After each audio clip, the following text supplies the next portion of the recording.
ओम नमः श्री परमहंसाय स्वादित चरण कमल चिन्मकरंदाय भक्त जनमानस निवासाय श्री रामचंद्राय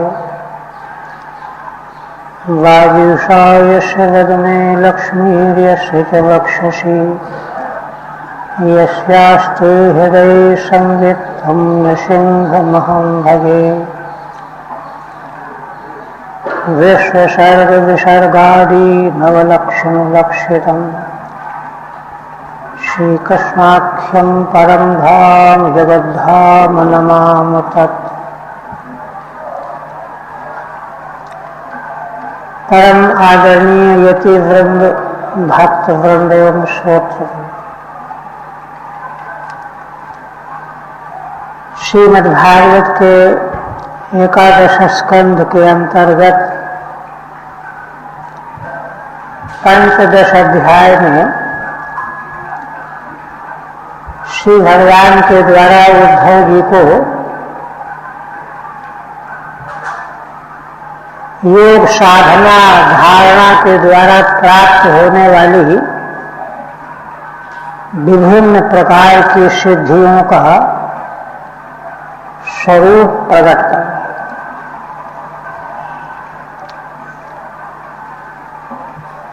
यह सब कथन करने में भगवान का अभिप्राय है कि साधक को सावधानी पूर्वक अपने लक्ष्य से डिगना नहीं चाहिए। सिद्धियां जितनी भी साधनावस्था में प्राप्त होती हैं ये विघ्न स्वरूप होती है, इसलिए इनसे सावधान होना चाहिए, क्योंकि सिद्धियों में आसक्त हो जाने के बाद साधना नष्ट भ्रष्ट हो। वेदों में कथन किया गया है कि देवता लोग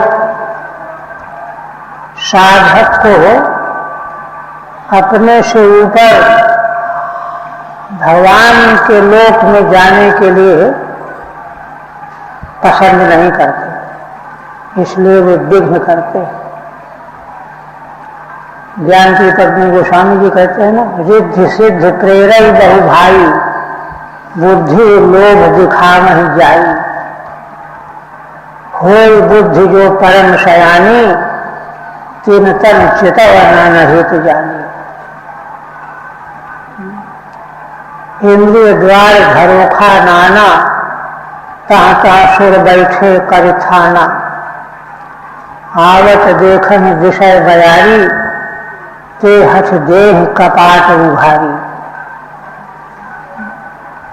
ये गोस्वामी जी ने वर्णन किया। तो यह सारा वर्णन शास्त्रीय है।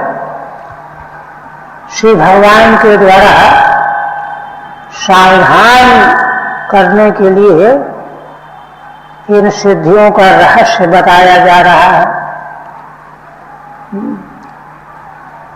पहले भगवान ने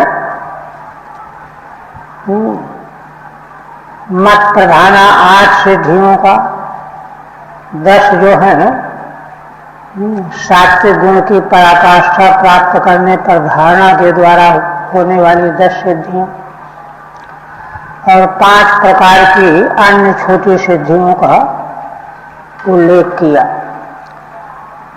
और अब धीरे धीरे इन सिद्धियों के निरूपण में भगवान ने, देखिए, सारी सिद्धियों की प्राप्ति भगवान से ही होती है।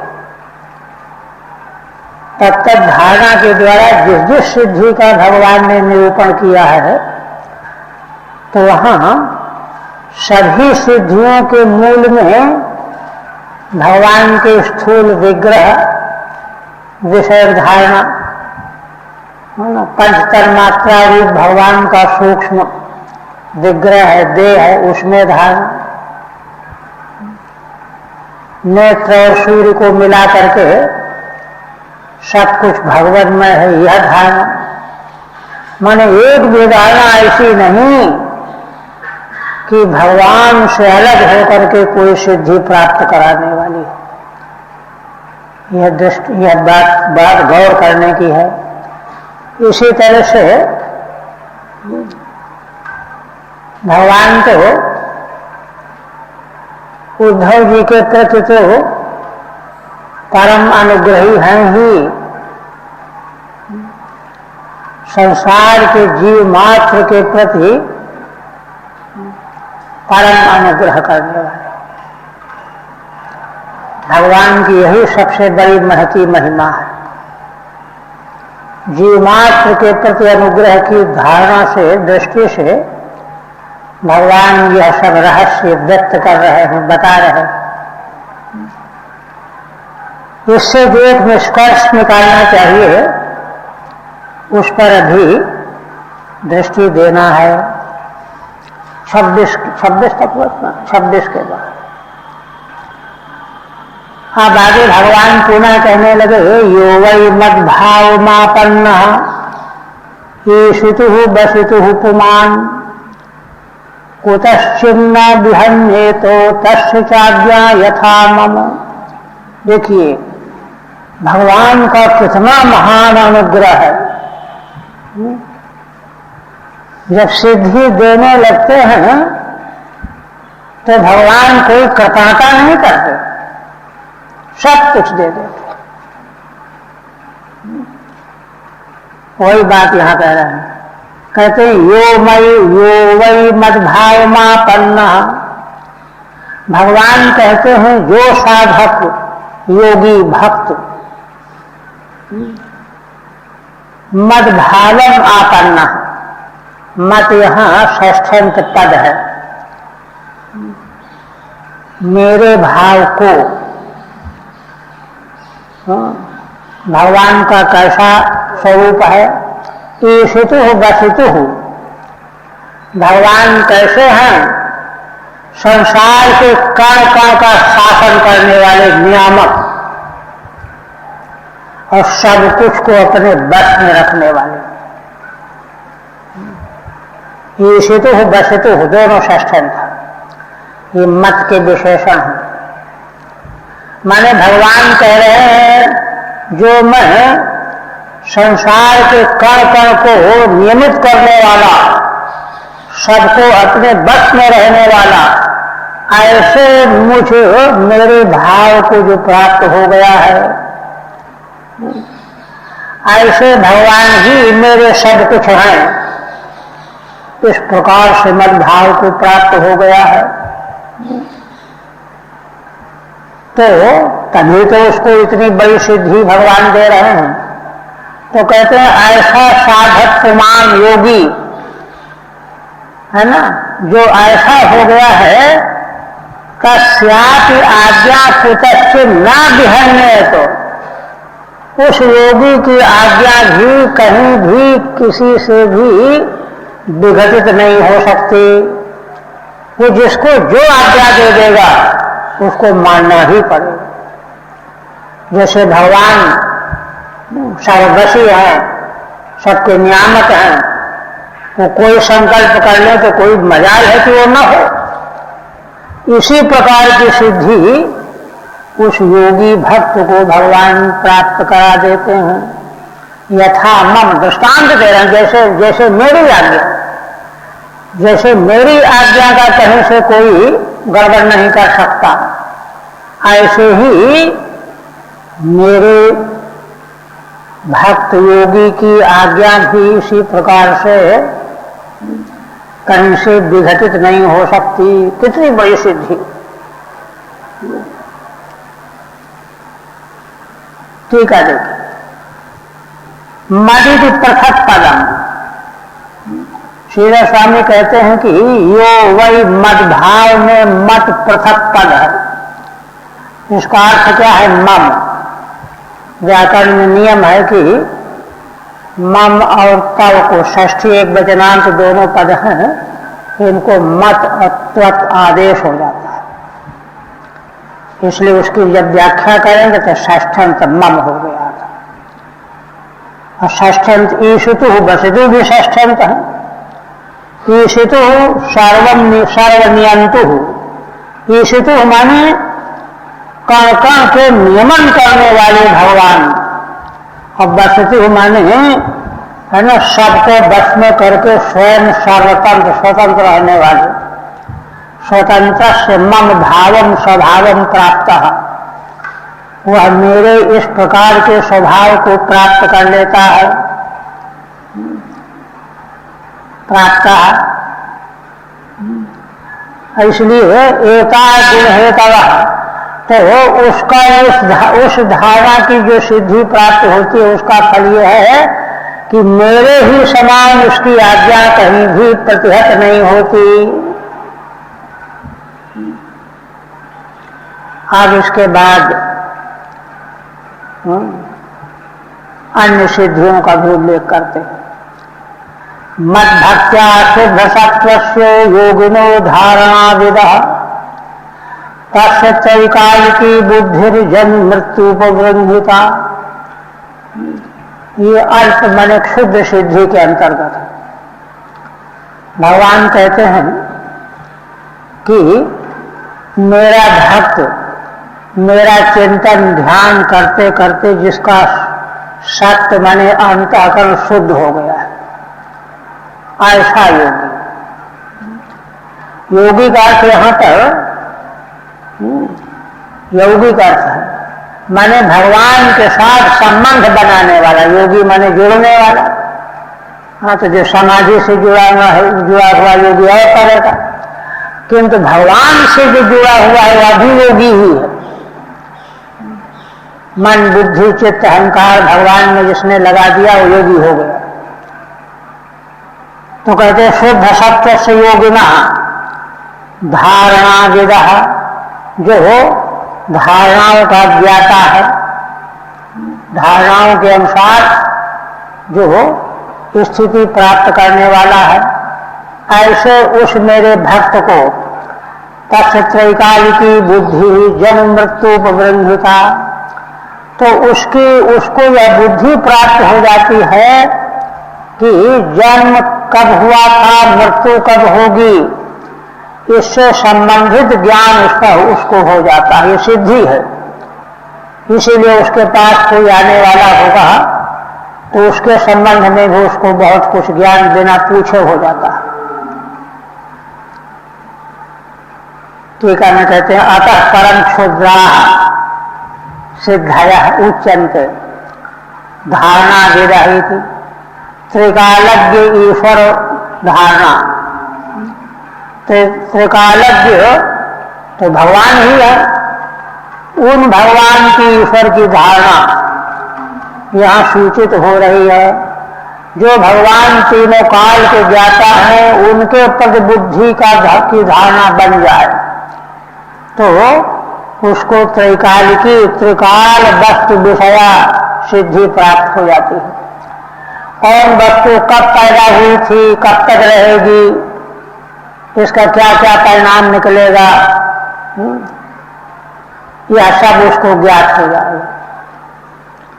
स्वजन मृत्युभ्याम उपरंजिता तत्सहिता, और स्वयं अपने जन्म के संबंध में अपनी मृत्यु के संबंध में इसके सहित, ये नहीं कि केवल दूसरे का जान जाएगा अपना नहीं जानेगा, इसके सहित ऐसा सिद्धि उसको प्राप्त हो जाती है।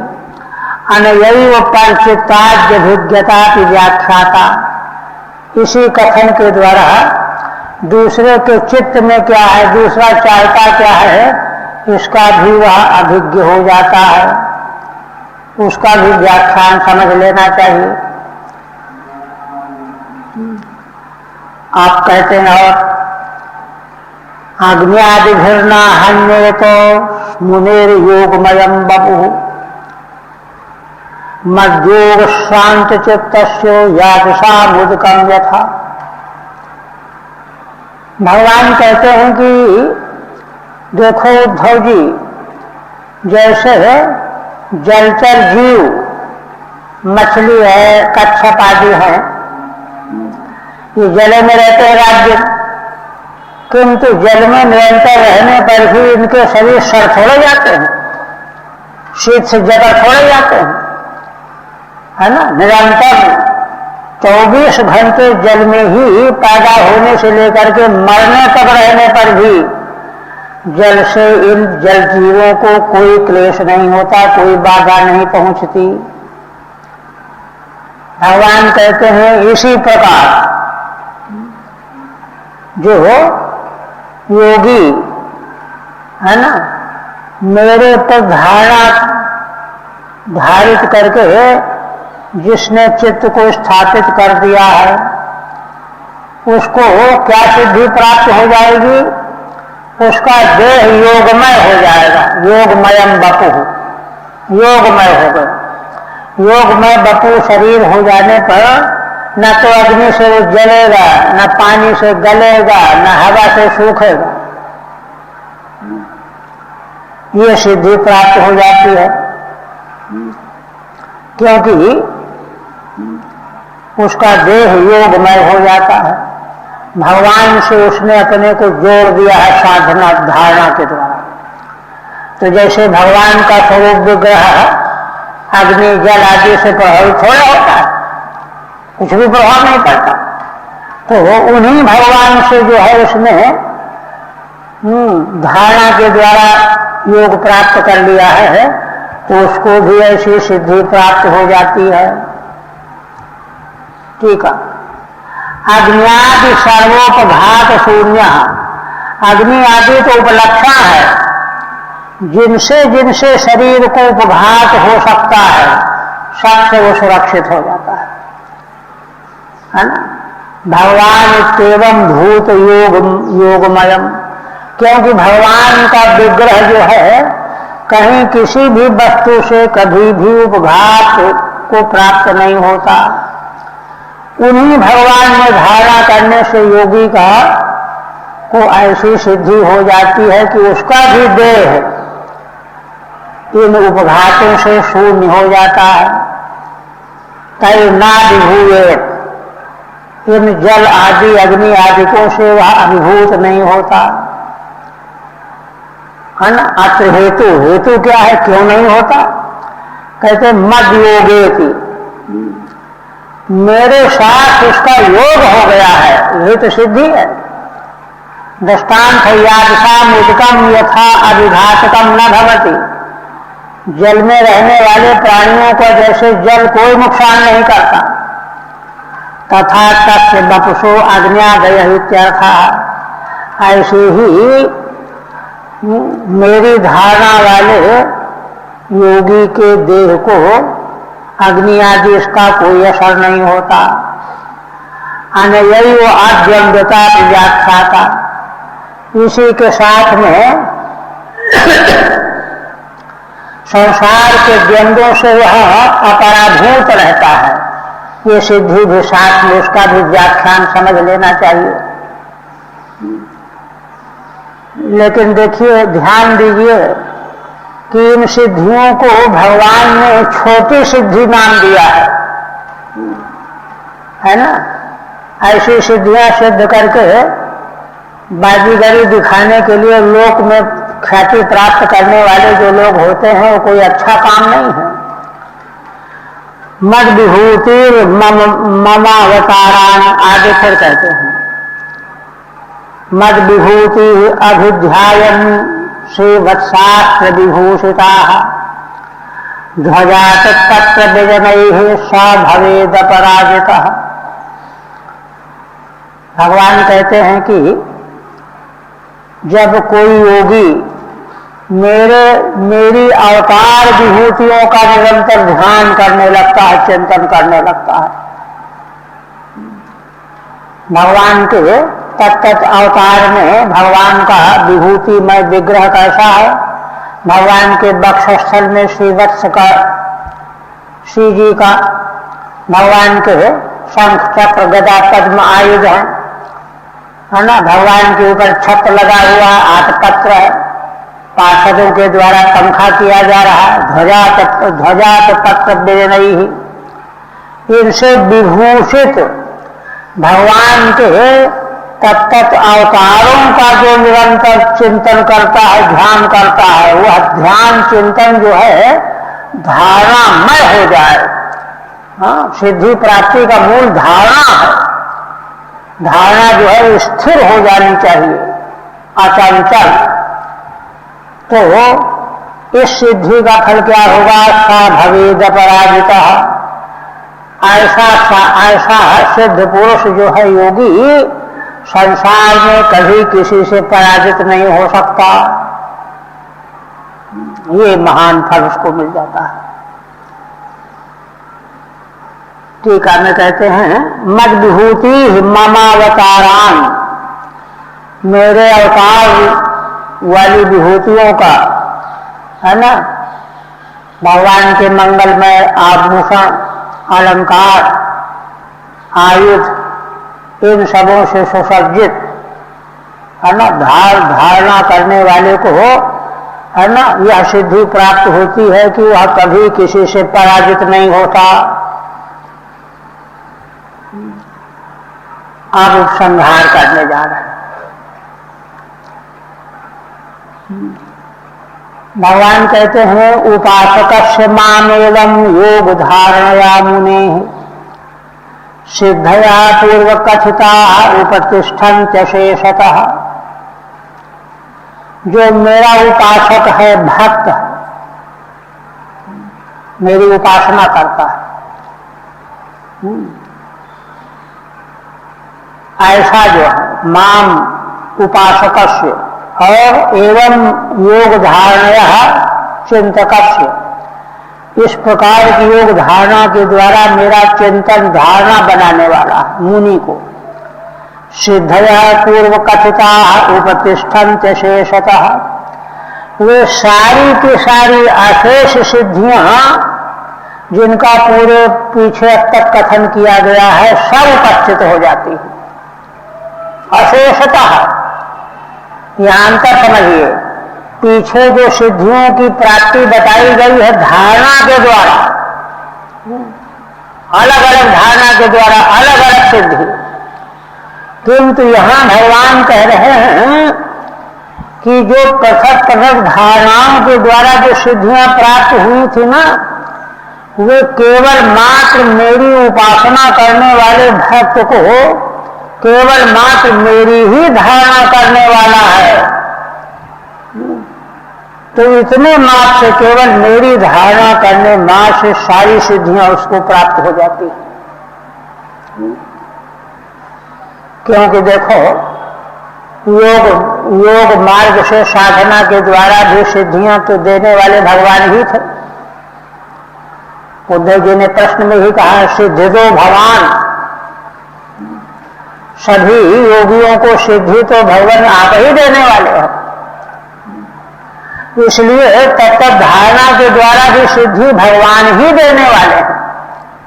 तो उन भगवान का अगर कोई भक्त जो है निरंतर उपासना करके तन्मय बन जाए तो सारी सिद्धियां उसको प्राप्त हो जाएंगी, अलग अलग साधना नहीं करनी पड़ेगी। अशेषतः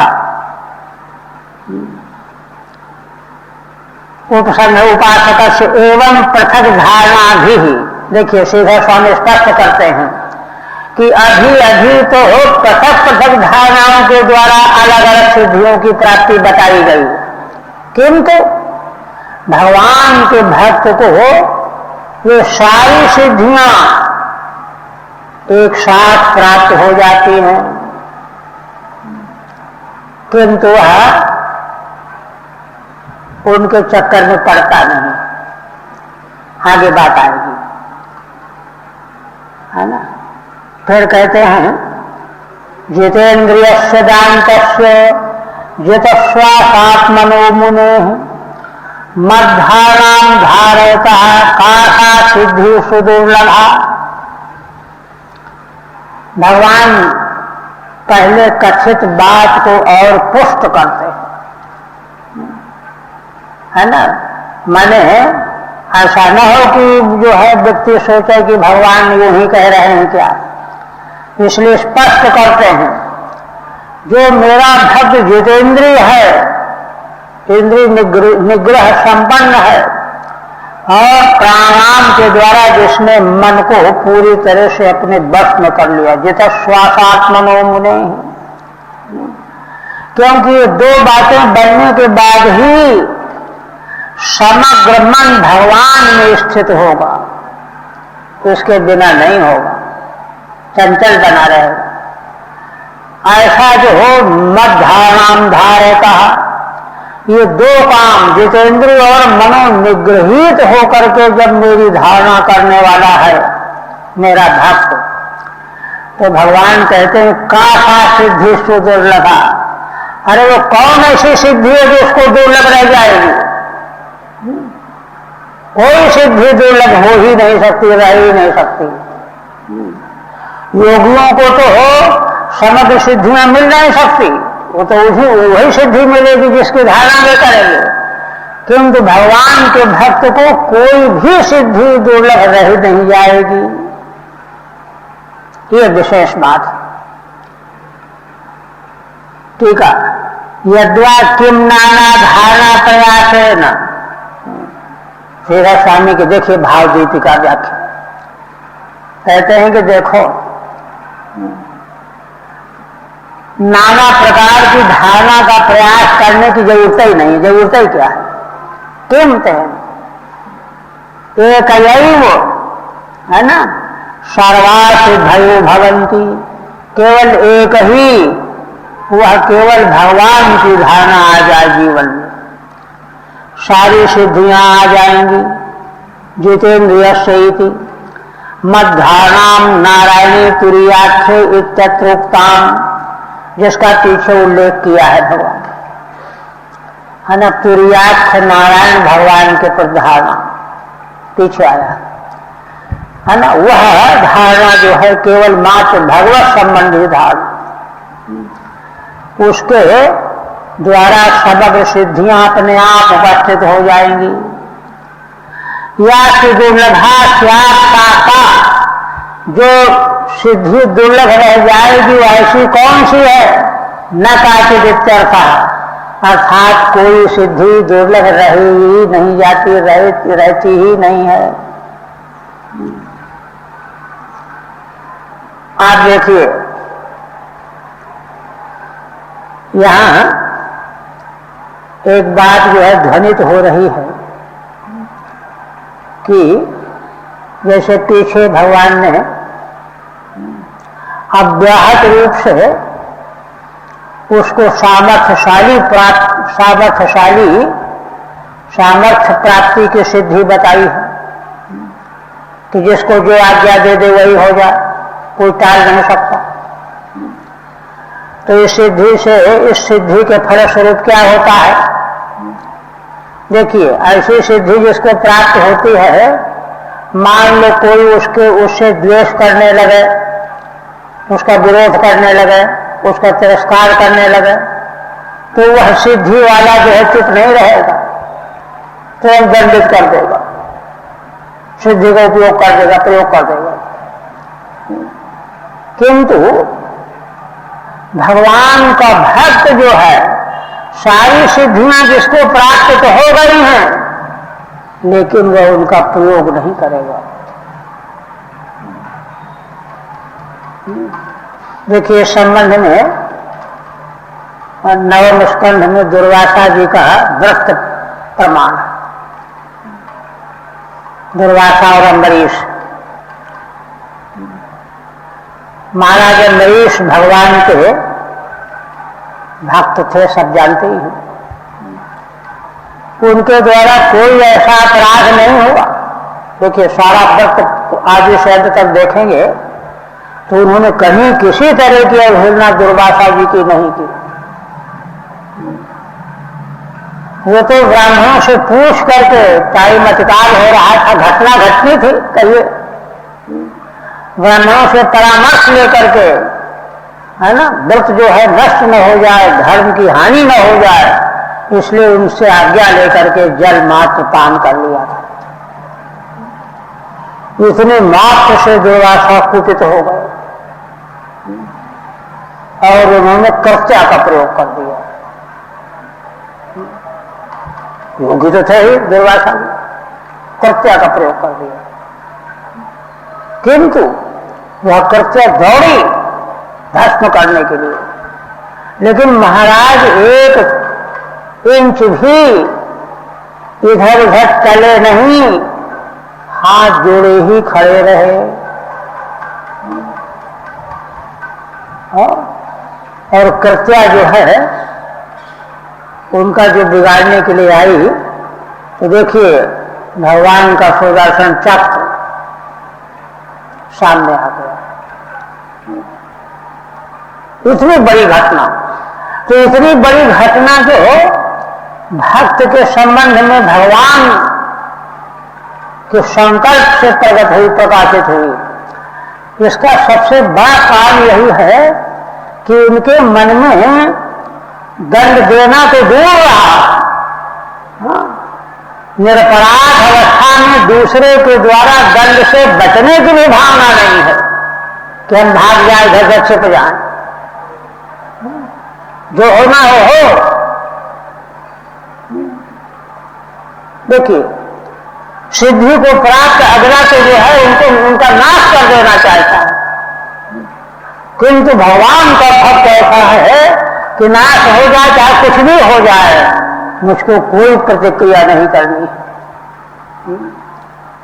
देखिए कितना बड़ा ज्वलंत ये आख्यान है, दृष्टांत है ना। तो इस तरह से भगवान की भक्ति जो है उसका कितना बड़ा उत्कर्ष, उसी उत्कर्ष की दृष्टि से यहाँ भगवान अब आगे की बात कहने जा रहे हैं। क्या कहते हैं, है ना, पहले तो कहा काशा सिद्धि सुदुर्लभ अंतरायान वदन्तेता युञ्जतो योगमुत्तमम् मया संपद्यमानस्यो कालक्षपण हेतवः। भगवान कहते हैं कि उद्धव जी देखो, जो विवेकी लोग हैं, मनीषी लोग हैं, वो तो इन सिद्धियों को विघ्न मानते हैं। उत्तमम योगम युज्यतः साधकस्य, है ना, एताः अंतरायाम वदन्ति। इन समग्र सिद्धियों को जो मेरे साथ योग प्राप्त करने में लगा हुआ है, भगवान को मिल जाना चाहता है, भगवान में विलीन हो जाना चाहता है, समर्पित हो जाना चाहता है, ये योग, और यही उत्तम योग है। इसको चाहने वाला यदि सिद्धियों के चक्कर में पड़ेगा तो ये तो सब विघ्न है उसके जीवन में। मया संपद्यमानस्यो कालक्षपण हेतवः। देखिए कहाँ तो मेरा भक्त है ना मेरे साथ मिलने जा रहा है, मुझको संपद्यमान हो रहा है, मेरी गोदी में आ गया, मुझ में विलीन हो रहा है, और वह जो है बीच में जो है सिद्धियों के चक्कर में पड़ जाए। तो सिद्धियों के चक्कर में पड़ना क्या है, कालक्षपण हेतवः, वो तो समय को बर्बाद करना है, समय बर्बाद करना ही कहा जाएगा। इसलिए विज्ञ लोग जो हैं इनके चक्कर में नहीं पड़ते। ऋषभदेव भगवान का बरताया ना पंचमस्कंद में, तो बैठे रिद्धियां सिद्धियां खड़ी हैं लाइन में, कतार में सेवा करने के लिए, अपने आप आई हुई हैं, किंतु भगवान ऋषभदेव उनकी ओर देख ही नहीं रहे। देखेंगे तो हाथ जोड़ने लगेंगे, हमको स्वीकार कर लो, सेवा ले लो, और नहीं देखेंगे तो अपने आप चली जाएंगे, लौट जाएंगे। यही तो हुआ, जब कुछ वो ध्यान ही नहीं दिया तो लौट नहीं सकते।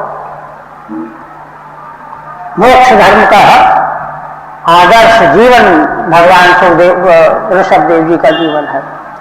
तो वही बात यहाँ कही जा रही है, कालक्षपण हेतवः। टीका, यद्यपि एवं, है ना, यद्यपि मेरे भक्त को कोई ऐसी सिद्धि हो ही नहीं सकती जो प्राप्त न हो, तथापि न प्रार्थना, किंतु फिर भी इन सिद्धियों की प्रार्थना करनी नहीं चाहिए।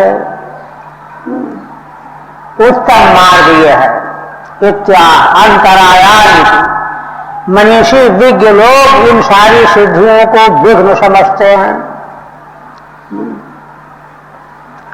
वहां महाराज ने प्रश्न भी किया है ऋषभदेव जी के संबंध में कि अरे वो तो भगवान है, रिद्धि सिद्धि आकर के सेवा करते तो इनको क्या बिगड़ जाता, क्यों नहीं आने दिया, ये प्रश्न किया है। तो उसका समाधान किया गया है। फिर कहते हैं जन्म औषधि तपो मंत्र यावती सिद्धया योगे नात्मोतिता सर्वान् नान्यर्योग गतिम ब्रजेत। अब भगवान बहुत सर्वोच्च बात बताने जा रहे हैं। पहले तो यह कह दिया कि कोई भी सिद्धि ऐसी नहीं जो मेरे भक्त को अपने आप प्राप्त न हो जाए, किंतु उसके लिए सिद्धि विघ्न रूप ही है। आप सबसे बड़ी बात क्या कहने जा रहे हैं कि इन नाना प्रकार की सिद्धियों के तो साधन अलग अलग हैं। जन्मतः सिद्धि, औषधि के द्वारा प्राप्त होने वाली सिद्धि, तपोबल के द्वारा प्राप्त होने वाली सिद्धि, मंत्र प्रयोग के द्वारा प्राप्त होने वाली सिद्धि, है ना। उपलक्षण यावती सिद्धया, है ना। इस साधन लोक में जितनी सिद्धियां प्राप्त की जा सकती हैं, जिन जिन साधनों के मार्गों से प्राप्त की जा सकती हैं, इन सबों को योगेनात्मोदिता सर्वा। भगवान कहते हैं कि अगर मेरा भक्त मुझसे संबंध प्राप्त कर ले, योगेन का अर्थ यहां विशेष है, माने भगवान से पूरी तरह से एक हो जाए, है ना। उसकी समग्र ज्ञानेन्द्रियां, कर्मेंद्रियां, अंतःकरण भगवान से तादात्म्यपन्न हो जाए, एक हो जाए, है ना, है ना। योगेनात्मोदिता सर्वा। तो केवल इसी उपाय के द्वारा, भगवान से संबंध स्थापित करने के उपाय के द्वारा, जन्म से, औषधि से, तपस्या से, मंत्र से, इससे उससे जितनी सिद्धियां प्राप्त की जाने वाली हैं, वो सब उसको प्राप्त हो जाएगी। किंतु सबसे बड़ी बात और क्या है, भगवान के साथ संयोग हो जाने से जो योग रूपी सिद्धि प्राप्त हुई है, उसको पाने का कोई मार्ग नहीं है संसार में। कि जन्म से, औषधि से, तपस्या से, इससे उससे भगवान मिल जाएंगे, ये नहीं है। भगवान को प्राप्त करके तो सब सिद्धियां मिल जाएंगी, किन जिन उपायों के द्वारा सारी सिद्धियां प्राप्त होती, कोई भी उपाय भगवान को प्राप्त कराने वाला नहीं है। यह है सबसे ऊंची बात है। इसका मतलब क्या हुआ? इसका मतलब है कि केवल मात्र भगवान को प्राप्त करना है। समग्र वैदिक वेदोक्त साध्य साधन का रहस्य ये है, और कोई भी दूसरा कोई उपाय नहीं है। नान्य योग गतिम ब्रजेत, स्पष्ट भगवान कहते हैं। टीका तस्माद अहैतुकी में धारणा कार्या। देखिए सीधा स्वामी की भाव जी का टीका। इसलिए भगवान के प्रति सिद्धि पाने के लिए धारणा नहीं करनी चाहिए।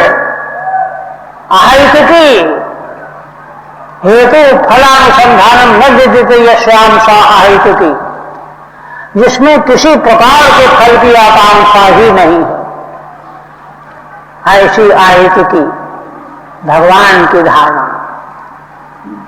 कार्या नान्या काम्या इत्याह, किसी कामना को लेकर के भगवान को चाहा गया तो क्या है? कुछ नहीं है ना। जन्म नहीं वो काश्चित सिद्धयो भवंती, आगे विवेचन करते हैं। कुछ सिद्धियां तो जन्म से प्राप्त हो जाती हैं, जैसे देखे यथा देवा नाम, जैसे देवता लोग उनको जन्म से सिद्धि प्राप्त, जहां चाहे अपने को छिपा ले, जहां चाहे वहां पहुंच जाए, जहां जैसा चाहे रूप बना ले, वो सिद्धि जन्म से प्राप्त है उनको। यथा तो यादशाम, जल में रहने वाले जीव रात दिन रह लेते हैं, हम लोग नहीं रह सकते, ये जन्म का सिद्धि है। उदस्तंभा, वो पानी में जो है ठहर जाते हैं, खड़े हो जाते हैं, बैठ जाते हैं, सो जाते होंगे। पक्षादि नाम खेचरत्वाद, पक्षियों को देखो सिद्धि प्राप्त है, आकाश में उड़ते रहते हैं, हम तो 1 इंच नहीं उड़ सकते, ये जन्म का सिद्धि प्राप्त है। खेचरत्वाद तदुक्तम पातंजले, है ना, पातंजल योग दर्शन में कहा गया है। जन्म औषधि ततो मंत्र योगजा सिद्धया, सूत्र है, जन्म के द्वारा, औषधि के सेवन से, तप के द्वारा, मंत्र के द्वारा, योग के द्वारा सिद्धियां प्राप्त, 5 प्रकार की सिद्धियां प्राप्त की जा सकती हैं, भिन्न भिन्न प्रकार की। किंतु योगेन मध्यानाम इत्युक्तेन, किंतु भगवान की धारणा योग के द्वारा जो भगवान की प्राप्ति होती है, उनकी प्राप्ति कराने वाला दूसरा कोई उपाय नहीं है कहीं भी, तीनों लोकों में। योग गतिम मत सालोक्यादि रूपाम, भगवान का सालोक्य मिल जाए, सारूप्य मिल जाए, शास्त्र मिल जाए, कई तरह के हैं ना योग, तो सब योग ही है। ये सिद्धि जो है ना, जन्म औषधि तपस्या मंत्र तंत्र किसी दूसरे साधन से प्राप्त नहीं हो सकती, वह तो भगवान के प्रति अपने को समर्पण करने से ही प्राप्त हो सकती है।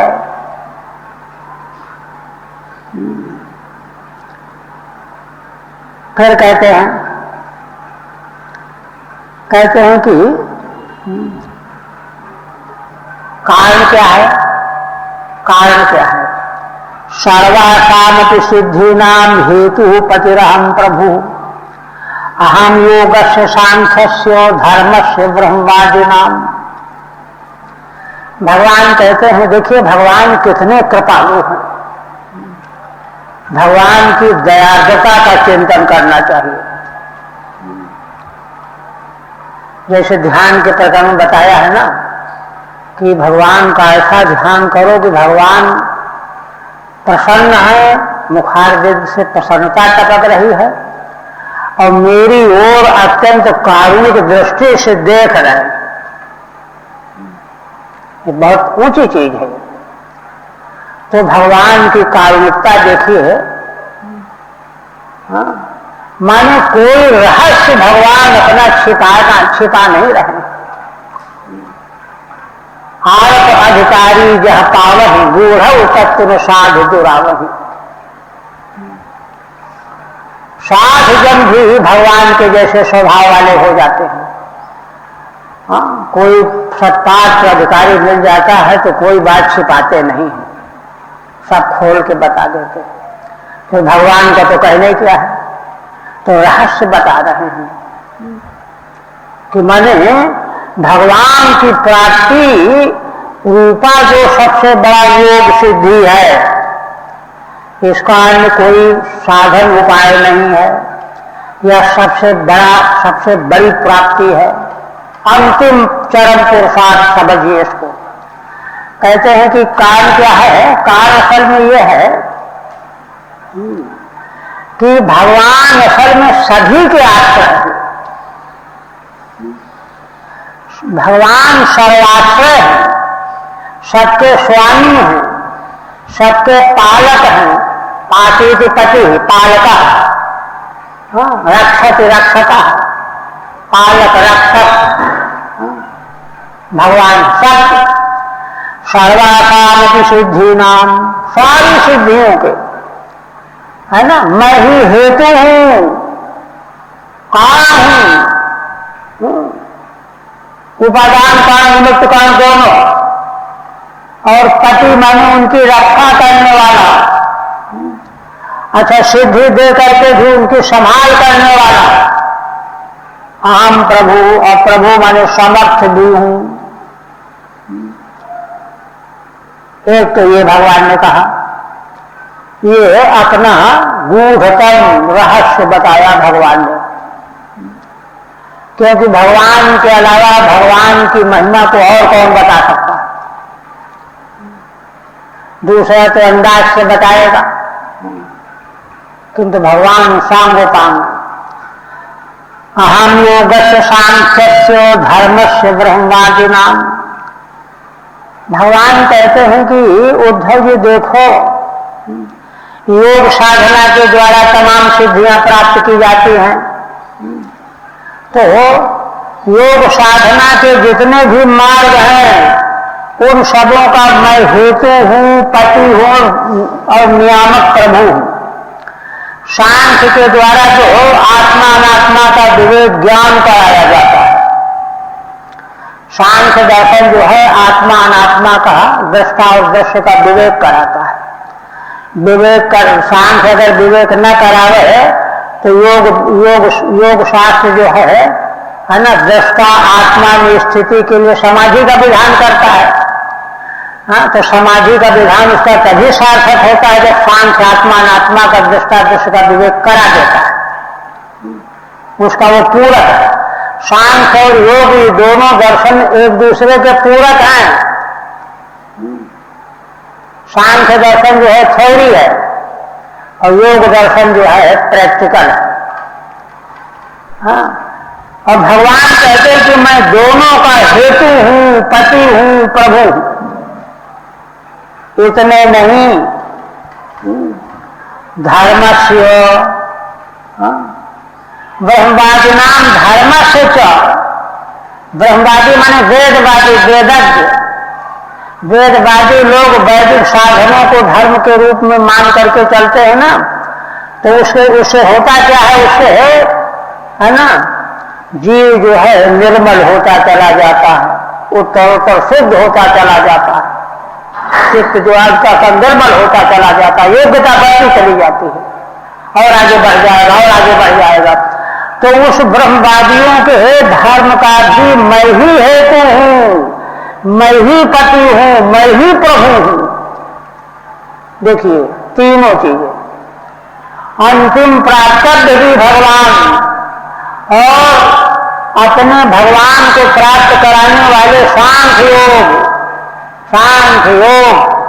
है ना, धर्माचरण सदाचार, ये सब के भी भगवान हेतु, पति, रक्षक और प्रभु हैं। इसलिए केवल मात्र भगवान को प्राप्त करो। कंकर पत्थर गिरने में क्या रखा है, तो समझ लो कि सब कुछ प्राप्त हो गया। ये बात रहस्य बताया भगवान ने। ठीक है, कुतः कहते हैं कि भगवान की प्राप्ति का और कोई उपाय नहीं है। ऐसा क्यों है, उसी का उत्तर दे रहे हैं। क्या? सर्वासामित्यर्थ है न, इस अर्थ के द्वारा, है ना, अर्थ माने आधी पंक्ति के द्वारा। प्रभुत्वोपादनम, देखिए हेतु माने कारण, पति माने रक्षक, और प्रभु शब्द आया है ना, तो प्रभु शब्द के लिए कहते हैं प्रभुत्वोपादनम, प्रभुत्व का उत्पादन, हेतु कारण, हेतु कारणम, हेतु माने कारण, अब पति माने पालन करने वाला, पालयिता। कारण जो होता है, पालन करने वाला होता है, वही प्रभु होता है। जो कारण नहीं है, उत्पन्न करने वाला नहीं है, पालन करने वाला नहीं, प्रभु कैसे होगा, है ना। प्रभु होने के हेतु हैं ये दोनों।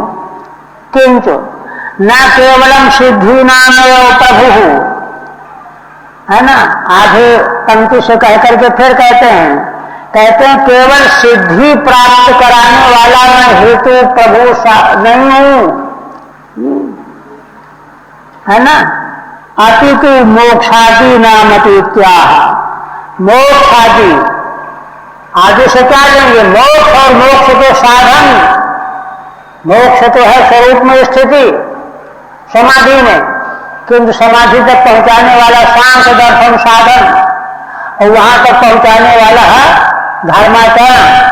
तो वो साधन भी मैं ही हूं, और उन साधनों के द्वारा प्राप्त होने वाला मोक्ष स्वरूप भी मैं ही हूं। मोक्षमति आहामिति योगो मोक्षा सांख्यम तत्साधनम ज्ञानम। योग माने भगवान से मेल हो जाना, और सांख्य माने आत्मा अनात्मा दृष्टा दृश्य का विवेक ज्ञान है, साधन है। धर्म से तदुपदेष्टि राम ब्रह्मवादी नाम को, धर्म का उपदेश देने वाले ब्रह्मवादी वेदवादी, और जो सदाचार का उपदेश करते हैं, तो उसका भी पालक रक्षक प्रभु मैं ही हूं।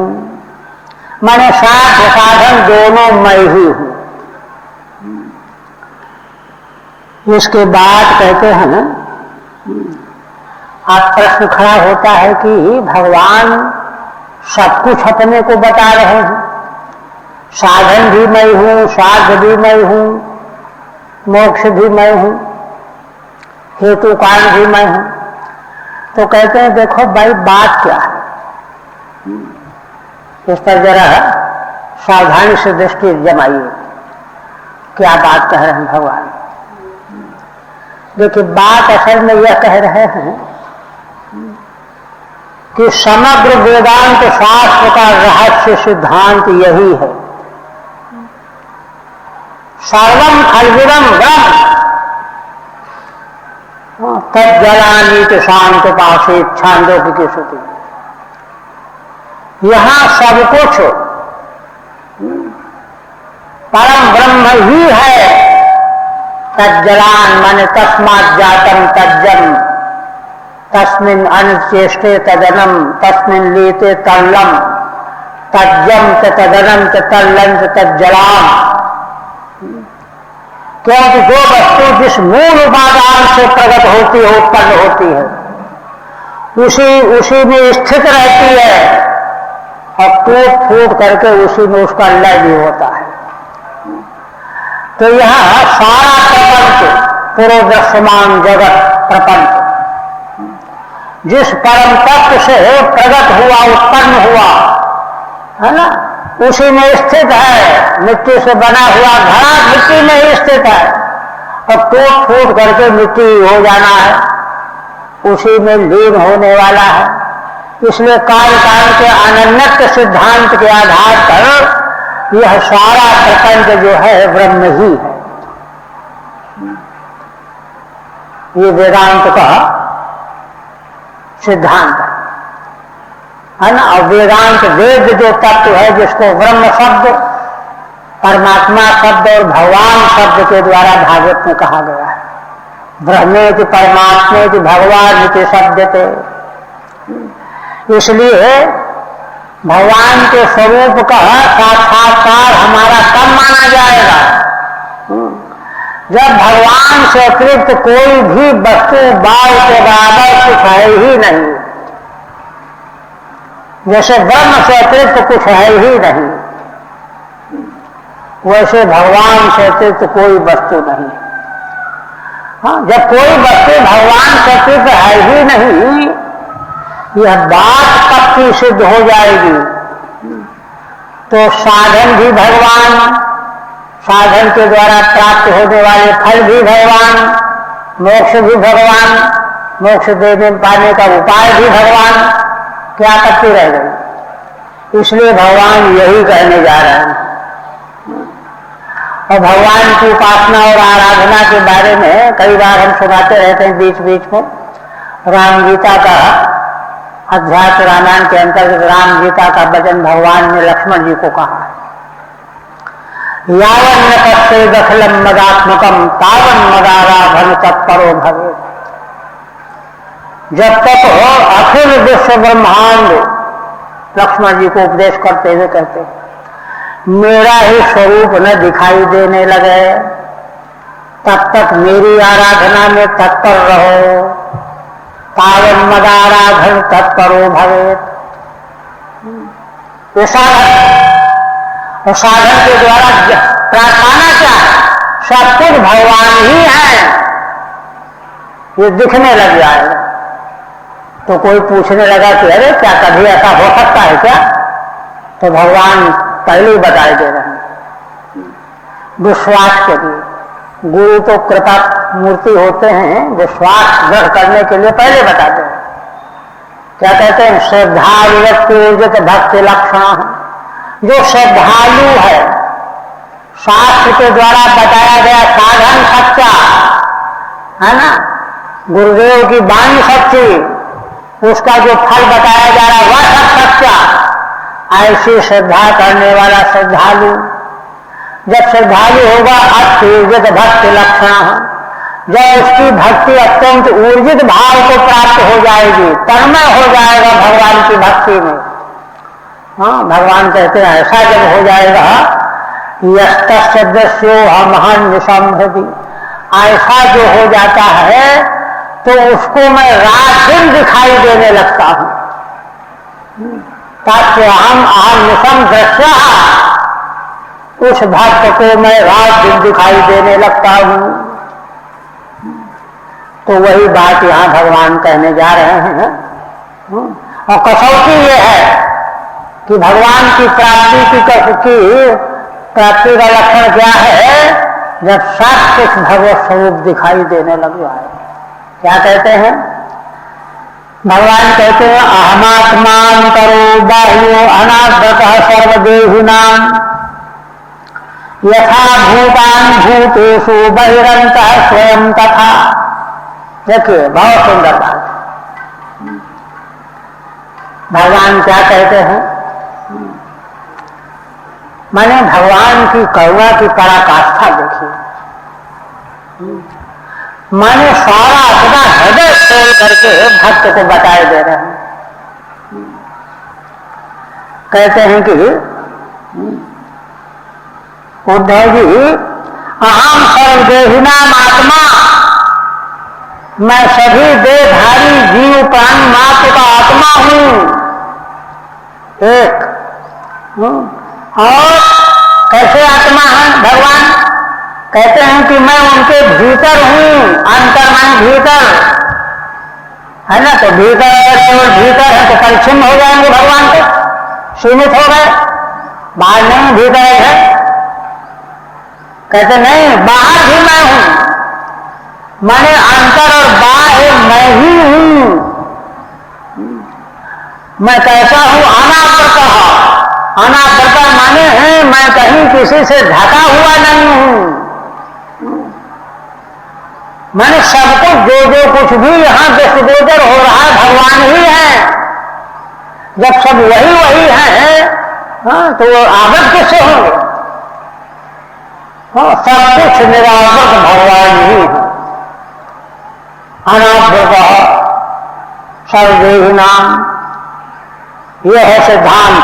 अंतिम दृष्टांत भगवान दे रहे हैं। कहते हैं कि देखो उद्धव जी, यथा भूतान भूतेषु, कहते हैं कि देखो जैसे संसार के जितने भौतिक प्राणी हैं, देवता दानव मानव पशु पक्षी, चारों प्रकार, 4 प्रकार की सृष्टि है ना, जरायु अंडक तेजक उद्भिद, 4 प्रकार की सृष्टि में सब प्राणी आ गए।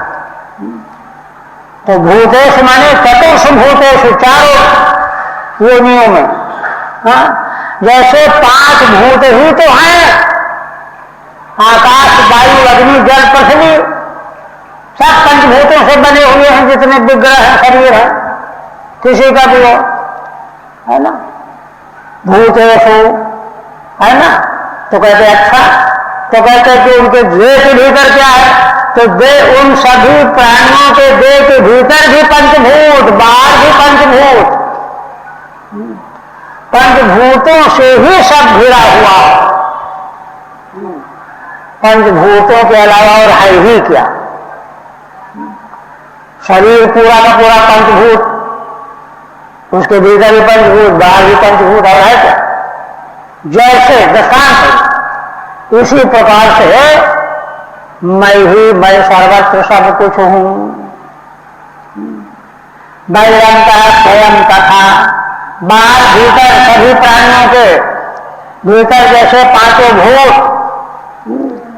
है ना प्रविष्ट हैं, हाँ माने वो स्वयं ही पंचभूत रूप ही है। इसी प्रकार से मैं ही सर्वरूप ही सर्वरूप हूं। इसलिए साध भी भगवान, साधन भी भगवान। ठीक है, कुतः तत्रा, कहते ये बात भगवान कैसे कह रहे हैं? अहमिति सर्वदेहिनाम जीवानाम आत्मा, देही माने जीव, सभी देहधारी जीवों की आत्मा भगवान है ना। क्यों? यतः आंतरो, क्योंकि मैं उन सबके भीतर मौजूद हूं अंतर्यामी रूप से। अंतर्यामी ये सतात्मा अंतर्यामी ममता, श्रुति है भगवान की।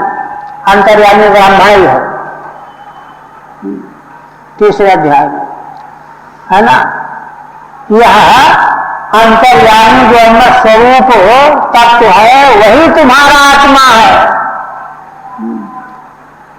ये श्रुति कह रही है। इसलिए हम सभी प्राणियों के जीवों के भीतर अंतर्यामी रूप से भगवान ही तो हैं, वही कह रहा है। तब किमंतर वर्तित्वात् परिच्छिन्ना, तो कहा कि अच्छा अगर भगवान भीतर हैं तो बात नहीं है, फिर तो परिच्छिन्न हो गए, भीतर है बाहर नहीं है। कहते नहीं, बाह्यस्थ, बाहर भी मैं ही हूं, व्यापक इत्यर्थ, भीतर बाहर सर्वत्र मैं ही व्यापक रूप से मौजूद हूं। तत्र हेतु, उसमें हेतु क्या है? अनावृत, क्योंकि मैं किसी से आवृत नहीं हूं, मुझको कोई आवृत करने वाला है ही नहीं, ढक नहीं सकता कोई को। क्योंकि देखो ढकने वाली वस्तु कोई दूसरी होती तो एक ढकी जाने वाली, एक ढकने वाली, किंतु जहां सब कुछ भगवान ही भगवान है अद्वैत रूप में, तो ढकने वाली दूसरी वस्तु कहां से आई? इसलिए भगवान ही अनावृत बिना ढके हुए स्वयं ही सब कुछ हैं। अनावृत एक दृष्टांत माह, और इस बात को भगवान दृष्टांत के द्वारा स्पष्ट करते हैं। भूतेषु चतुर्विधेषु, चार प्रकार के जो जरायुज अंडर स्वेदयुज प्राणी हैं, इनमें महाभूतानि यथा, जैसे आकाशादि पांचों महाभूत है ना, चारों प्रकार की प्राणियों के देहों में बहिश्चान्तश्च भवन्ति, पांचों भूत उनके बाहर भी हैं और भीतर भी हैं।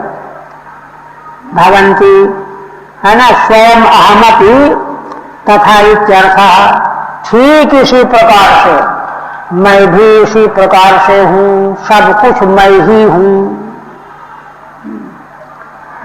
यह दृष्टि जो है यही सबसे बड़ी सिद्धि है। इसको लक्ष्य में रख करके है ना दूसरी सिद्धियों को अंतराय के रूप में जानते हुए उनके चक्कर में नहीं पड़ना चाहिए।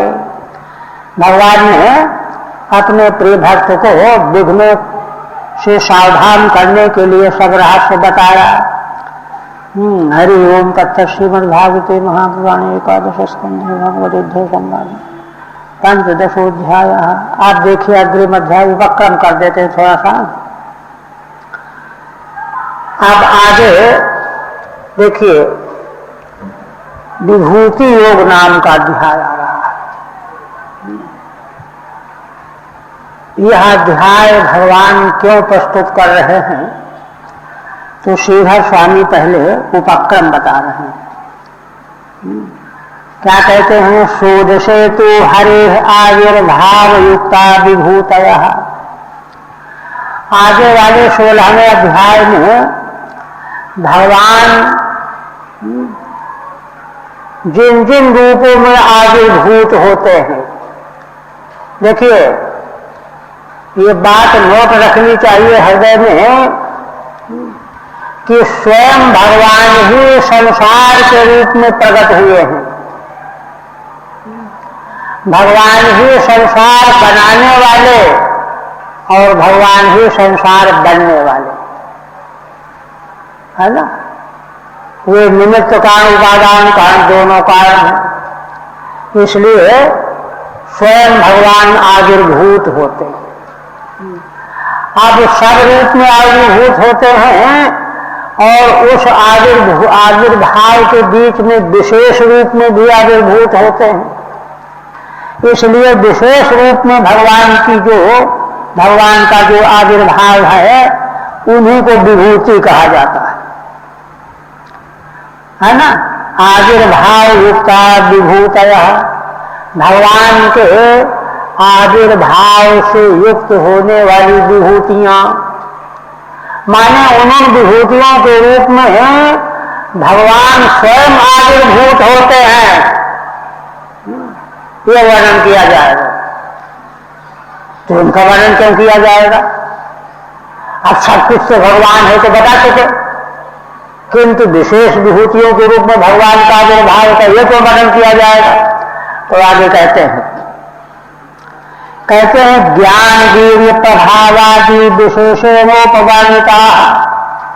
ये जिन विभूतियों के रूप में भगवान का आविर्भाव होना है उनमें ज्ञान का प्रभाव, वीर्य बल का प्रभाव, है ना, आदि से तेज का प्रभाव, है ना, गोपनीयता का प्रभाव, बहुत तरह की बातें आगे आएंगी।